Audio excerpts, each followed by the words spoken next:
completar aqui, também aproveitando essa discussão, deixa assim. Muitas coisas, esses questionamentos, mas como que deixaram aquilo acontecer lá? É a lei de uso do solo que decide. Como diz a Andrea, ao servidor não cabe concordar ou não. Tem muitas coisas que, se a gente fizesse uma pesquisa, provavelmente, tecnicamente, a gente não seria tão a favor. Mas se a lei permite, tem que mudar a lei. Entendeu? Daí, assim, se não é um problema ambiental, por exemplo, no caso da Abaeté, que a Tereza está tão preocupada, a macrozona 4, se não fosse exatamente aquela propriedade, fosse que assim, alguém comprasse de cima, de baixo. E hoje ainda, se alguém comprar uma área na Lindeira, toda a macrozona 6, e quiser fazer um empreendimento habitacional maior que o Abaeté, vai fazer. Entendeu? Né? Vai fazer desde que respeite todo o trâmite. Enquanto a macrozona permitir o limite de unidades habitacional, verticalizar, horizontalizar, da forma que for, que é competência de uso e ocupação, cabe ao licenciamento ver se aquilo vai trazer um impacto ou não e como nós vamos controlar aquilo para ser, digamos assim, minimizar ao máximo, compensar ao máximo. Mas quem decide o que pode naquele local é a lei de uso e ocupação do solo, a menos que exista alguma coisa ambiental que proíba na propriedade. Né? Ou se for uma área de proteção, se tiver um bem tombado, mas nesse caso que eu estou falando, é um conflito talvez de macrozonas. Talvez não seja adequado ter uma macrozona 4 do lado de uma macrozona de rural, ou com algumas restrições, ou com alguma forma, porque está gerando muito conflito, mas o fato é que hoje poderia. Esse é o problema. Silvia, sim. Me desculpe, não. Mas você acabou de mencionar o problema que divide muitas vezes as nossas posições. Tá? O que é legalmente possível, nem sempre é viável ambientalmente. Porque sim. É para isso que existe a análise de impactos diretos e indiretos em termos ambientais. Ambientais. A lei pode permitir você construir o maior absurdo ali. Mas isso não quer dizer que necessariamente sim. A prefeitura deva autorizar. Sim, mas desde que haja algo realmente que impeça. É isso que eu estou falando. Um bem tombado, uma mata, uma área excepcional, alguma coisa. Mas é o que eu falei, mas o primeiro passo para permitir é a lei de uso e ocupação. Tudo bem, mas quando um determinado empreendimento, para se colocar num determinado espaço, tem que erradicar 50 indivíduos agora, de espécies nativas em fase de extinção, eu tenho que prestar. Ah, você falou o ponto, em fase de extinção, mas se for 50 exóticos, for 1 milhão de exóticos. Não são 50 exóticos, são 50 nativos. E vai ser autorizado pelo PTA. Tudo bem? Porque não existem impactos ambientais evidentes na cabeça de quem fez, na cabeça de quem escreveu. Agora, para nós, existem impactos ambientais evidentes, sim senhora. E a compensação não pode ser equipamento social em pracinha, não. Tem que replantar uma baita quantidade de área. Mas aí eu falei assim, são casos específicos. Eu falei, são parâmetros que nem sempre é possível mensurar. Casos extremos. Existem extremos dos dois lados. Eu falei, é difícil equacionar. Que estão sendo trazidos hoje lá pelo grupo de moradores, pelo Conselho Rural, e que a Secretaria também já montou e autuou eles lá, já houve por parte da Secretaria houve uma aprovação por São Paulo, é aquele caso que foi explicado anteriormente, o GRAPROAP, o pessoal de lá vem a prova em cima do quê? Eu escrevo um documento, eles não mandam alguém aqui aferir se o que o geólogo, o biólogo escreveu no documento do EARIMA, do RAP, seja o que for, é ipsis literis. Quando é administração pública do município, sim. Tem situações que eles têm o mapeamento, eles vão lá, eu já acompanhei técnicos da prefeitura, inclusive, para ir verificar. E aí, assim, se a gente detectou espécies em fase de extinção, que estão sendo colocadas como autorizadas para que ela seja suprimida, isso tem que ser trazido, então, para a secretaria agora, porque aí a gente monta uma ação ainda mais ampla. É um trabalho conjunto aí, né? A questão de aprimoramento de critérios. Agora tem coisas que são muito difíceis de detectar também. Mas o problema nosso é isso, que eu falei assim, eu como cidadão posso concordar com você. Mas como técnica, se não tiver escrito isso, é uma linha muito fina entre fazer o que é certo e não extrapolar o poder de servidor público. Exorbitar, porque tudo tem um ônus, é o que a Andréa falou, é a questão de você ser moral, ser ético, que não é às vezes ponderável ou tão linear, tá? Vamos continuar, senão a gente não vai sair daqui hoje. Então eu queria dizer o seguinte, os estudos não substituem a aprovação, o EIA-RIMA não substitui a aprovação ambiental, e ele tem que juntar todo esse pacote e levar para o GRAPOAB. Vai, pode. Chegou no GRAPOAB, eles analisam lá, tem um grupo multidisciplinar, onde várias entidades estaduais têm assento, e lá, se aprovado, sai um certificado e uma planta aprovada, onde ele tem que juntar alguns outros documentos complementares, daí da fase de implementação, daí são todos os projetos executivos. A cara do Jair, ele fica olhando feio para mim. Acho que a gente tem que rever a CEMURB, ele está ficando nervoso. E o GRAPOAB também. Eu sei. Eu imagino que para a gente é difícil, imagina para a gente entender também tudo isso que precisa. Então, assim, isso daí parece coisa do nada, sabe? Projeto da época espacial. Calma. Mas acho que isso é uma coisa que tem que ser aprimorada. Eu concordo com você. Mas ele não pode ver esse quadradinho azul de documento que ele fica arrepiado. Deixa bem, né? Você pega um empreendimento, não vamos muito longe, nós estamos vivenciando a entrada do padrão geral, um empreendimento grande. Aí você chega numa situação dessa, o cara quer a planta, com corte, fachada, vista lateral, toda a parte hidráulica. Aí eu acho assim que a saída é que o André, o licenciamento deu o primeiro passo, é ter TRs que expliquem o que é, para todo mundo saber antes, o técnico saber o que vai analisar, o empreendedor saber o que ele tem que contratar, porque às vezes ele contratando tudo de uma vez só fica mais barato também, tem que ficar tudo picando. É a transparência do processo.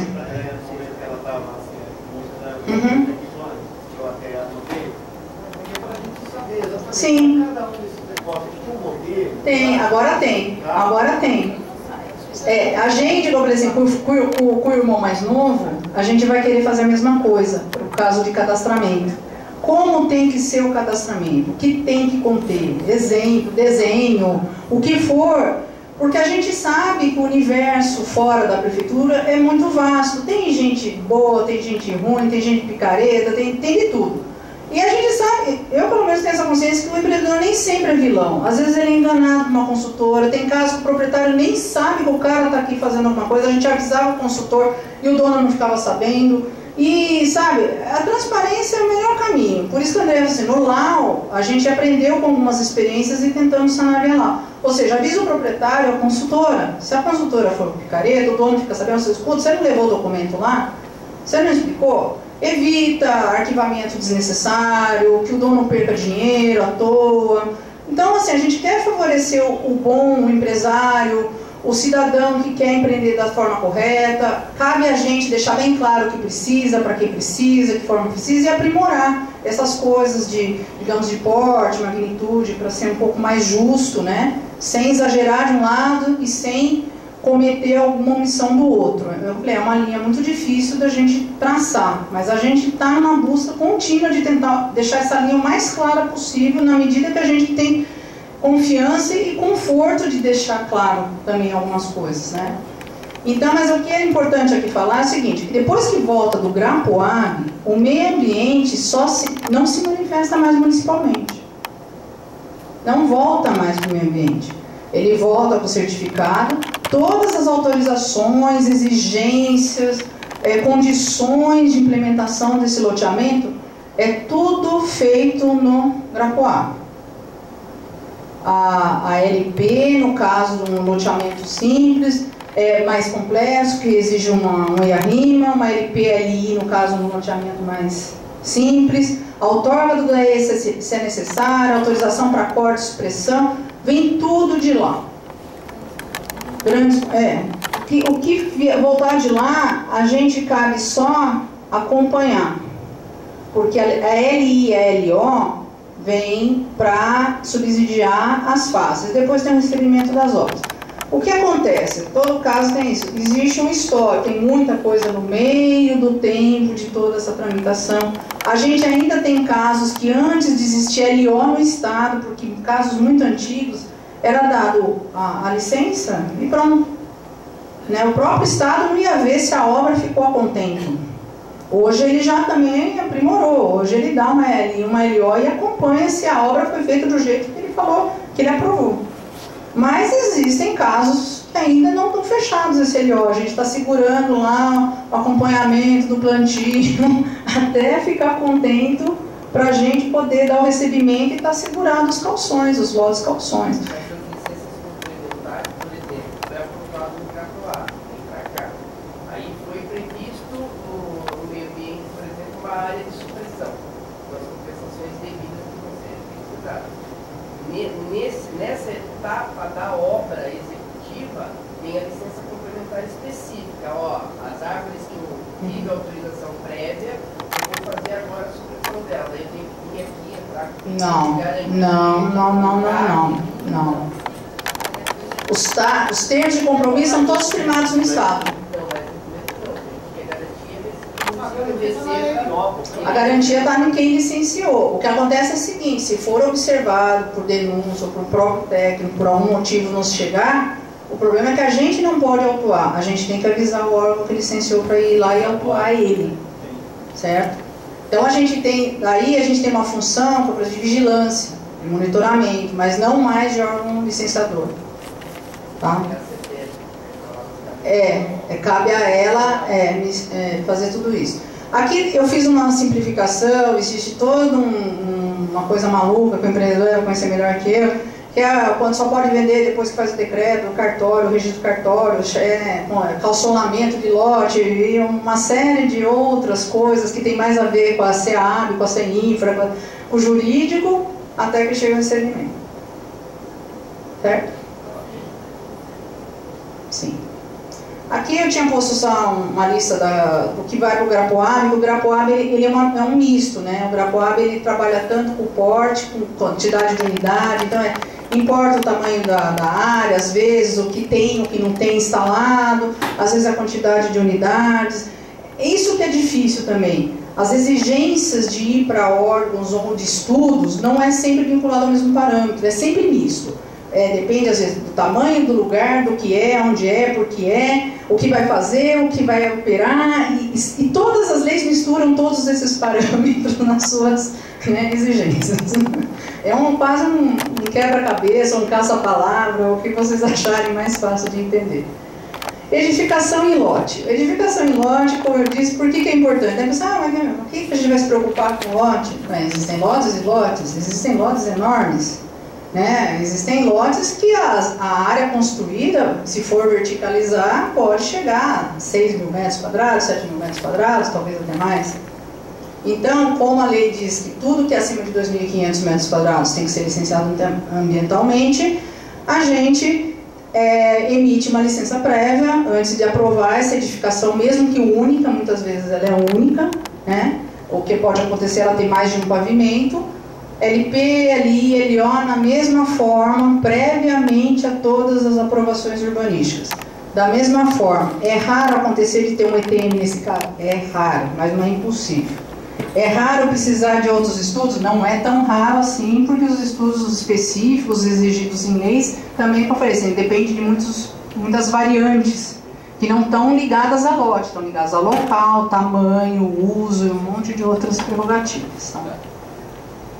Então eu falei, se alguém tiver curiosidade, EIA-RIMA, o que está enquadrado no EIA-RIMA? Está na CONAMA número 1/86. A maioria das coisas que estão nessa lista são obras que atravessam, eu falo assim, obras de infraestrutura, linhões, dutos, estações de energia, barragens,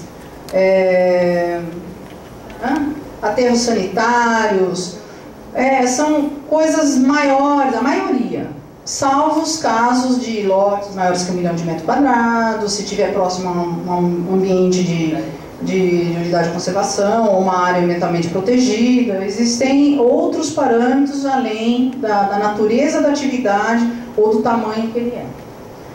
O GAP é o mais, digamos assim, multidisciplinar, multicriterioso. Na realidade, o GAP ele acabou concentrando todos os casos que exigem um estudo próprio, um estudo específico. Então, o GAP é porque está em Barão, é porque está na APA, é porque tem P3 de tráfego, é porque alguma lei falou que precisava estudar previamente. Falou que precisa estudar previamente, vai para o GAP. Inclusive o artigo 8º da Lei de Usucapião do Solo, que fala que alguns usos urbanos, não entendo que não é loteamento, usos urbanos é bem variado. Para a área rural, teria um estudo específico, o GAP contempla também essa natureza. Doutora, se me permite, a gente está discutindo muito isso agora para levar para a revisão do plano diretor que você citou bem no início. O problema todo é o plano diretor, ele que dá a diretriz. Ele que abriu essa prerrogativa. E no plano diretor, mesmo lá em 2006, ficou estabelecido por causa das macrozonas, que elas definiriam os planos gestores que iriam dar, qual era a vocação, eles criaram esse item de que todos os projetos especiais têm que passar por estudos específicos. Aí criou essa celeuma, tanto que o próprio grupo de revisão do decreto, de revisão de uso da lei de usucapião do solo, como o comitê que vai ser montado misto com a população também para discutir essa revisão depois, até o próprio setor empresarial está falando, para com os planos locais de gestão, como foi parado mesmo, porque discute-se o plano diretor para tirar essas coisas, senão você cria uma linha de corte aí, você não sabe, é só... É isso que eu ia falar, assim, hoje não seria um instrumento ambiental, a menos que haja um motivo ambiental para impedir, por isso que nós fazemos parte do grupo, a gente olha o aspecto ambiental, mas os outros aspectos têm pastas específicas, onde a competência legal cabe a elas opinar sobre aquilo que faz parte da análise. É um grupo multidisciplinar formado por quase todas as secretarias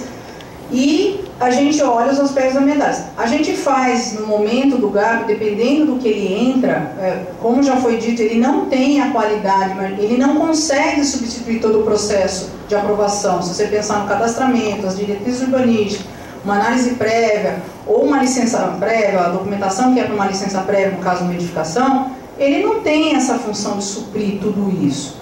Ele tem a função de fazer uma primeira abordagem, tanto que ele é dividido em duas partes, e para depois ele ser conclusivo no que cabe como estudo, para subsidiar uma aprovação urbanística. Então a gente participa também aqui dentro. O plano urbanístico está previsto também no plano diretor, mas ele não foi regulamentado. Até onde a gente sabe, não existe uma regulamentação dizendo o que deve ser apresentado, o que deve ser analisado e o que sai disso.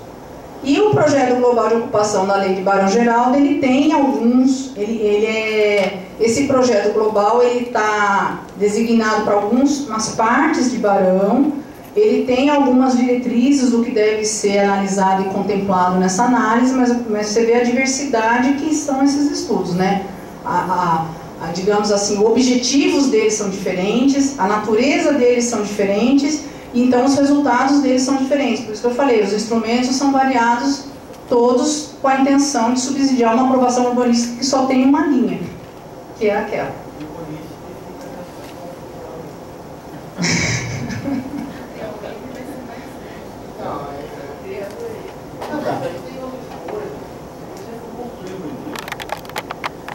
Se você for comprar, leva, cadastrar, ela, construir, indústria, operar, você fez a missão da sua vida já.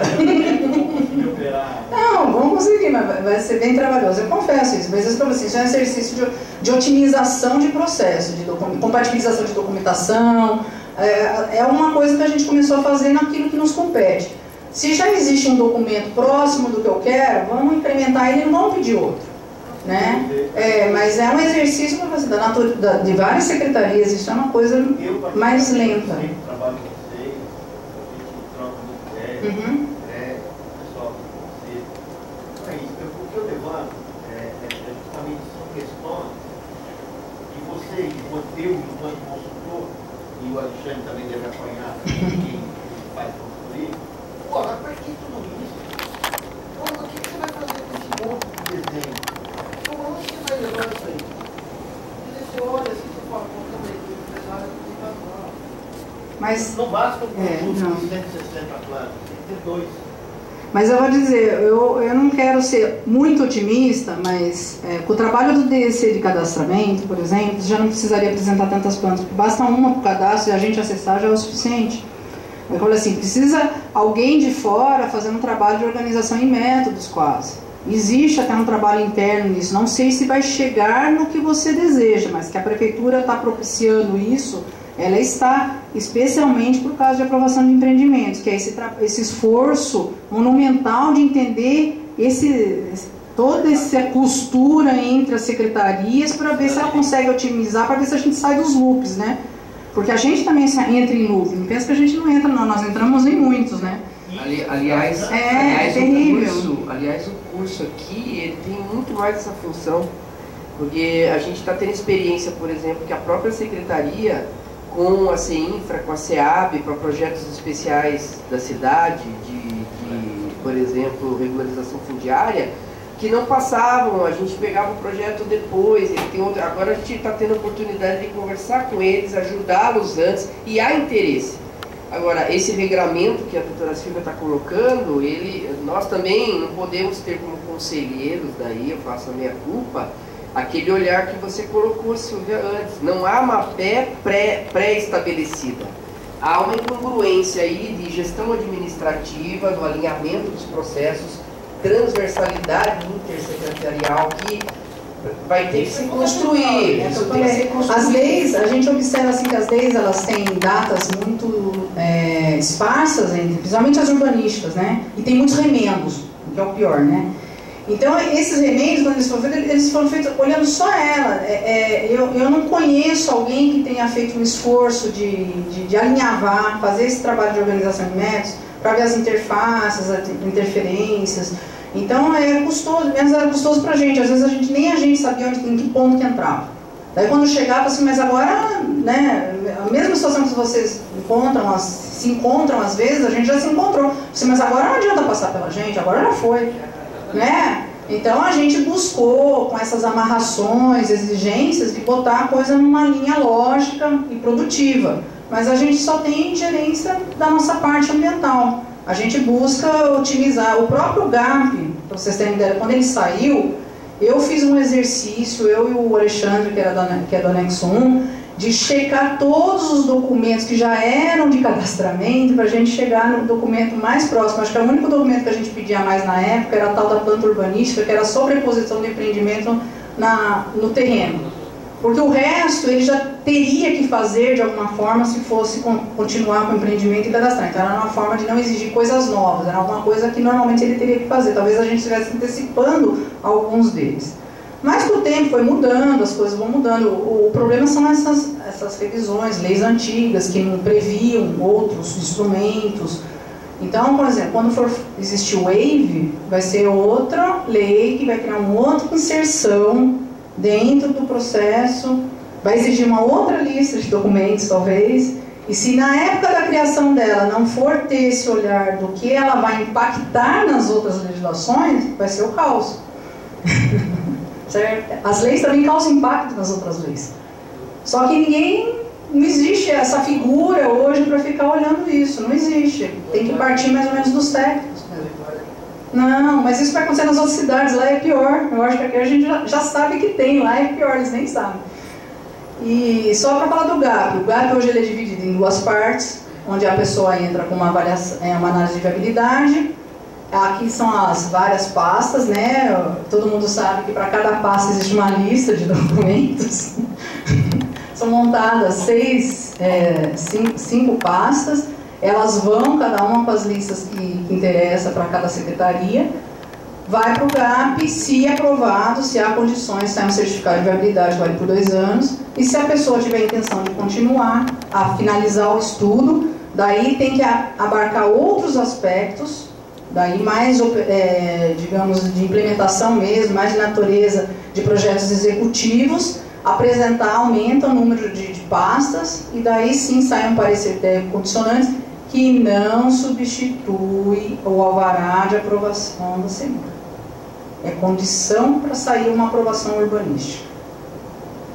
Tá?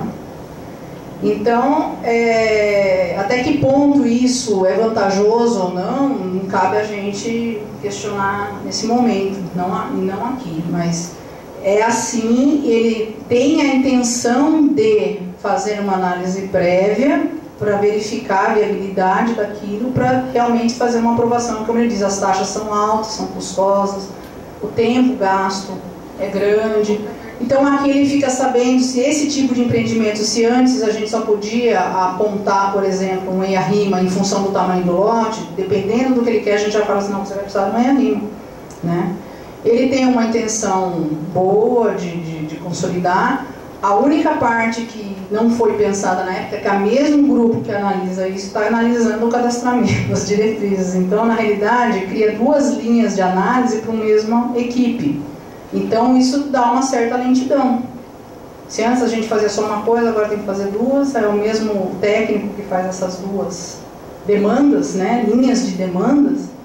Então, isso causa realmente, em alguns momentos, em função da dinâmica da cidade, um acúmulo de processos. Aumentar o salário técnico é algo para ter mais concurso e ter mais técnico. Então, porque cria-se uma linha de análise a mais, mas o grupo de análise é o mesmo. Daí o mesmo empreendedor que tem um protocolo cadastrando, às vezes ele mesmo se prejudica porque ele entrou com um GAP. O protocolo do cadastramento vai esperar o GAP, porque o GAP tem um prazo menor.